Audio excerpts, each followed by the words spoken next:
So thank you for the invitation to be here. When we think about the epigenome, which is my task, it's a much bigger challenge than thinking about the genome. All of a sudden, we have many marks. Every cell has a different epigenome, and each stage of development has a different epigenome.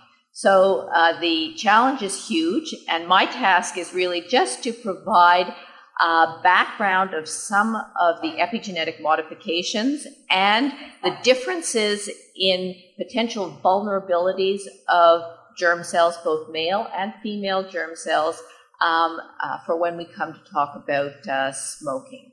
And I will acknowledge again that female germ cells are often left out. They're very difficult to study, but there are some studies starting to come out. Okay, so for the epigenome, the key features of the epigenome are DNA methylation and chromatin modifications. More recently, we've added to that small RNAs. The major aspect of the epigenome is that it can be heritable and also reversible. An epimutation refers to the loss of a normal epigenetic mark that then can influence expression over long periods of time. And that's where the heritability aspect of the epigenetic marks is very critical. And the epigenome provides us with plasticity and the ability to respond to the environment. So again, critical for when we're thinking about smoking. The epigenome has become more complex over time. We now know of many different histone modifications which can influence gene expression. What we know most about in the epigenome is DNA methylation. We can now look at DNA methylation at very high resolution, much more easily than ever before. But we also know of other modifications. One is a breakdown product of 5-methylcytosine, 5-hydroxymethylcytosine, and we're really just starting to understand what some of these other modifications mean for gene expression and when they occur. The whole field of RNA-based mechanisms working with these other modifications has come along as very important and likely quite involved in heritability of exposure effects. So I'd just like to reiterate that by showing these epigenetic mechanisms which really work together so that there may be one mechanism that sets up the others, and modification of any one of them can lead to an alteration in another. And we now know that you need opening of chromatin in order for DNA methylation to occur. You can have DNA methylation defects that then can lead to RNA-based defects. Okay, so just the very simplistic aspect of epigenetics is the interaction of histone marks and DNA methylation to either lead to an open chromatin conformation or a closed conformation. So here you have repressive histone marks and hypermethylated promoter that can shut down genes. And that was probably first seen for tumor suppressor genes in the cancer field, and has been quite interesting in large studies. So there are clear interactions of the genome and the epigenome, but the epigenome can be affected by environment and age, and even if you have the same genetic background of twins, you can have a different phenotype later on in life because of effects on the epigenome. So this is an early study showing the twins, their methylation at 3 years of age, and then the differences at 50 years of age. So the age and the environment affecting the epigenome and influencing disease.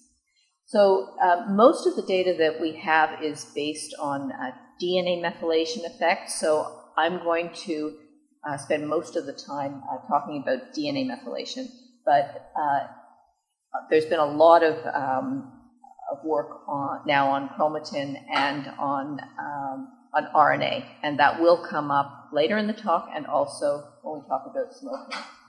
So if we talk about DNA methylation itself, there are challenges just looking at DNA methylation. 80% of the CPGs in the genome are methylated. That's 20 to 30 million sites, so 30 million sites in human. They're in retrotransposons that have come into our genome over time. They're in single copy genes, especially in imprinted genes where only one allele will be methylated. And importantly, there is reprogramming of DNA methylation, which will help us understand which epimutations might be heritable and which ones might not be. Genomic imprinting is a critical mark that occurs on either the parental or the paternal or the maternal allele.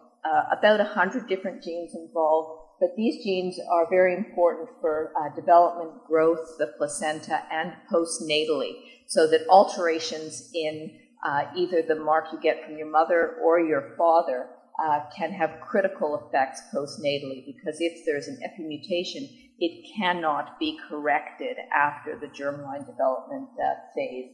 So there's been a lot of attention on these marks. And when we think about vulnerabilities, we think about the timing that these patterns go on in the germline. But we're now learning that these differentially methylated regions between the alleles extend beyond imprinted genes. And so studies are working out what those are. So when we think about vulnerabilities, DNA methylation acquisition occurs at very different times in the two germlines. So in the ovary, in utero development, as the ovary is developing, DNA methylation is initially erased in the primordial germ cells and then is only reinitiated after birth as the oocytes grow right before, in the adult female, right before ovulation in the mature oocyte. In contrast, in male germ cells, in the testis, DNA methylation is again erased in the primordial germ cells across most of those 30 million sites, but then it is reestablished in the developing male germ cells before the time of birth. And then there's a remodeling of those programs in postnatal spermatogenesis. But the major acquisition period is prenatally in utero, and that is a potential time for exposures to play a role. So one thing we're learning now from really high-resolution studies comparing DNA methylation histone marks and RNA expression is that often RNA and chromatin marks will precede DNA methylation acquisition. So these marks work together and reinforce each other. And the marking that occurs and the mechanisms in one germline differ from the setting up in the other germline. So it's incredibly complex, even for something as simple as DNA methylation. Okay, so the reprogramming window that I just mentioned is shown here. The first one is the primordial germ cells, where you reprogram between generations, supposedly to prevent epimutations from being transmitted across generations. But you don't go down to a zero state. There's still some methylation at some sites that is present, but certainly imprinted genes are completely erased, and most of the genome is. There's this methylation in the male germline before birth, the female germline after birth. The egg and the sperm come together with different contributions of methylation patterns and chromatin patterns to the embryo. There's a further genome-wide demethylation and then a remethylation right at the time of implantation over a couple of day period where the inner cell mass and the trophectoderm cells receive different degrees of methylation. So this maintenance is for imprinted genes, but it's also for other sequences. There have now been really high-resolution studies done, and this next review I'll refer you to in Epigenetics and Chromatin from Tim Bester's group shows you a higher resolution view looking at different types of sequences. And you'll recognize here, there's the maternal genome on the top, the paternal on the bottom. There's this erasure period in both, here in the primordial germ cells and in the embryo. But the one thing that has been added is the types of sequences that don't get erased during these periods. And these are these young CPG-rich transposons that are in our epigenome. So they are a potential target for epimutations being passed across generations. So spermatogenesis has been a target for a lot of study of the epigenome. As you'll see here, spermatogenesis is exceedingly complex.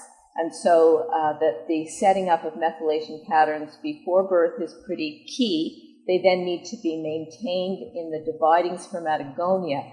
There is some remodeling that occurs during spermatogenesis, but then most is completed during the final steps of spermiogenesis.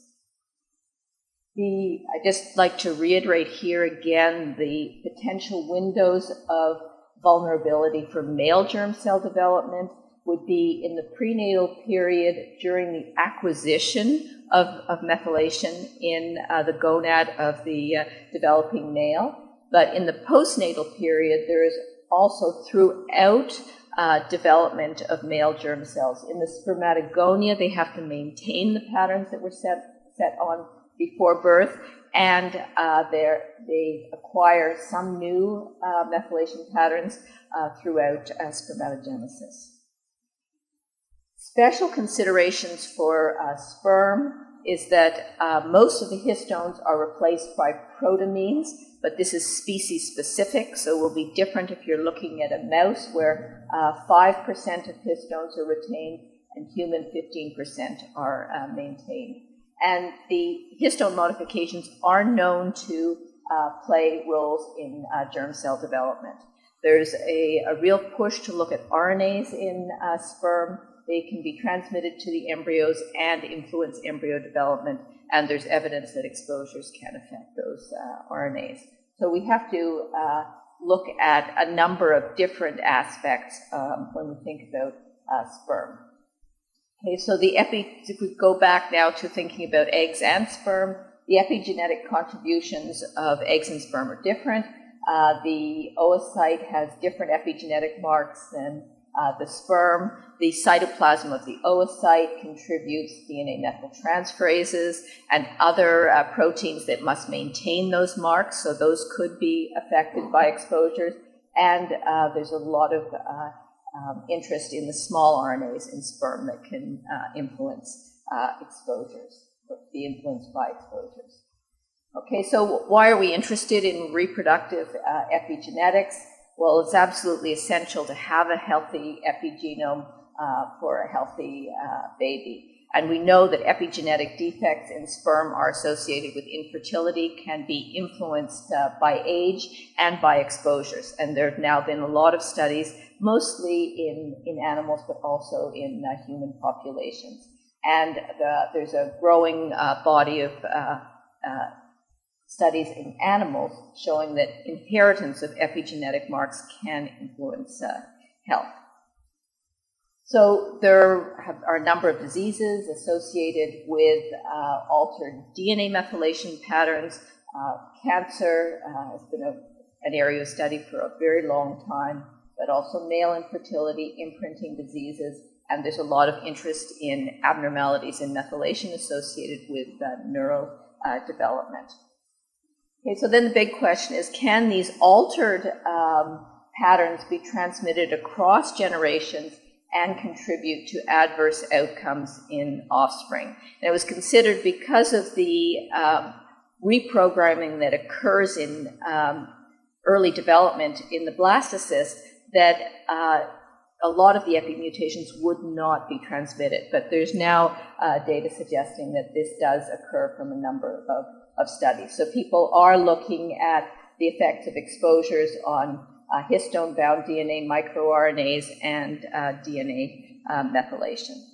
So one of the first clear cases was for men with infertility who have defects in imprinted genes. So they'll either have too low methylation of a paternally methylated imprinted gene or a high level of methylation of a normally maternally methylated imprinted gene. I just showed what kinds of defects you have here. Can these be transmitted? The study in 2009 looked at 78 assisted reproduction conceived fetuses versus 38 non-ART conceived fetuses. These were abortuses, and what they found was that after assisted reproduction for male infertility, there were 17 out of 78 methylation imprint errors, and in 7 cases, the same defect was seen in the father's sperm. So then I'm just going to show you a couple of examples of studies that have been done looking at vulnerable periods in both male and female germlines. One here from our own work looking at exposures to low or very high doses of folic acid, in this case starting in utero, so you go all the way from the beginning of male germ cell development to the end. Sperm was affected, there's a decrease in sperm counts, altered epigenome, and the F2 progeny were also affected. So there's abnormal development, offspring death, and residual epigenetic abnormalities. What about other windows? So here is a study from Radford and colleagues only looking at exposure during pregnancy of the male fetus during that period of methylation acquisition and showing in the sperm of this F1 when they grew up that there was locus-specific hypomethylation of DNA and metabolic disease in the F2 adult offspring. So a specific window of time affected. Okay, the female germline is also sensitive to being affected. This is bisphenol A from Marisa Bartolome's group, again looking through oocyte development when you acquire DNA methylation patterns through this early period of development, and then looking at the fetus here, an increase in imprinting disorders in these mice. If you only look at this period of development, there was no effect suggesting that the female germ cells were vulnerable to passing on the defect. Okay, so some of the key questions we still have in this area is what is the epigenetic ground state in the primordial germ cells? How do the different epigenetic marks interact to establish the oocyte and sperm epigenome? The impact of different exposures. Are all epimutations in sperm and oocytes erased during pre-implantation development? Which ones are not? Are there particular sites in the genome that are hotspots for induction of epimutation? Are any of these cross species? How reliable is epigenetic reprogramming? Are there genotype, epigenetype connections? And we're seeing that that is the case, and that has to be looked at carefully. And how do sperm RNAs influence the offspring?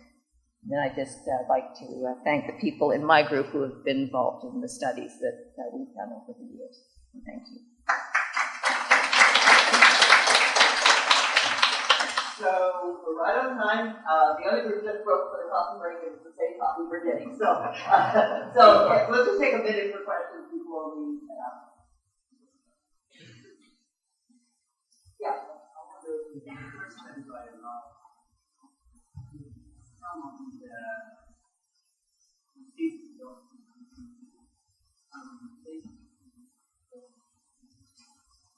Part of it could be yes, but they were at higher levels than you would have expected from mutation, but you can't completely rule that out.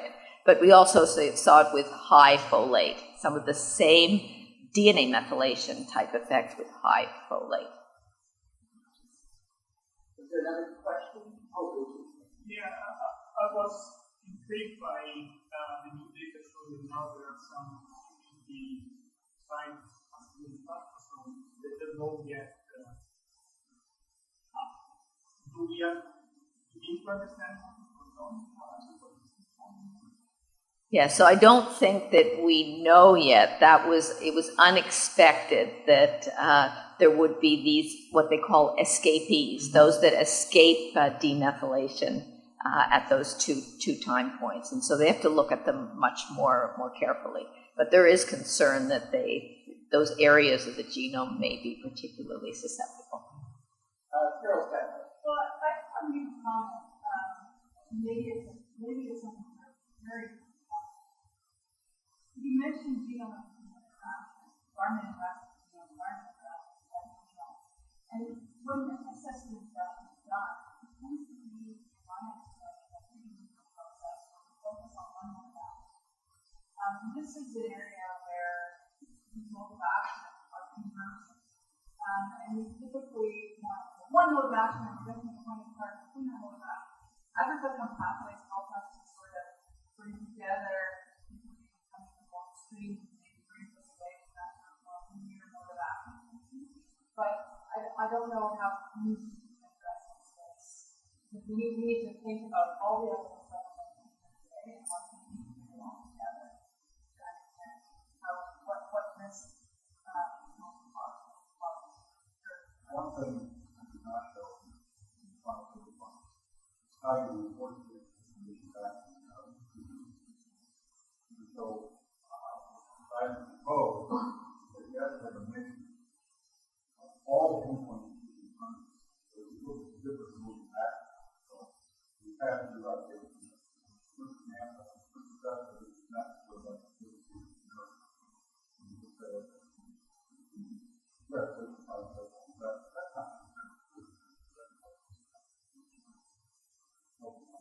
So the idea is put all of them down, put all of them in quantitative analysis, and then you start saying, okay, well, why does this work with generic? And I really don't know what I'm going to do. What does it ask you whether that is the really bigger problem than just one more factor? So it's not answering the ultimate question. How do you do the ultimate together? Because it's asked the way that is. It has to be really more constant this kind of stuff. So that's not what I'm doing now. So back to this question, all the other exposure, how do you treat all those? Something how do you do all the factors? You just know what this causes. You know you have a bigger problem. Okay, really fast. Off your way. Sorry, I have a physiological question for you. So there is a blood testis barrier and there is a blood follicle barrier. When does the blood testis barrier develop? My understanding it is around puberty, and it's not really well characterized in the females. Do you know? Yes, exactly. But many things can get across those barriers. And so I think that you have to figure out on a case-by-case basis what is getting across the barrier, what can get across. Not that much of a barrier. Yeah. I mean, another thing to keep in mind is that at least for spermatogenesis, spermatogoniad, stem cell spermatogonia, which are the cell of interest because they last throughout life, they are on the open side of the barrier. So. All right, we've got a question.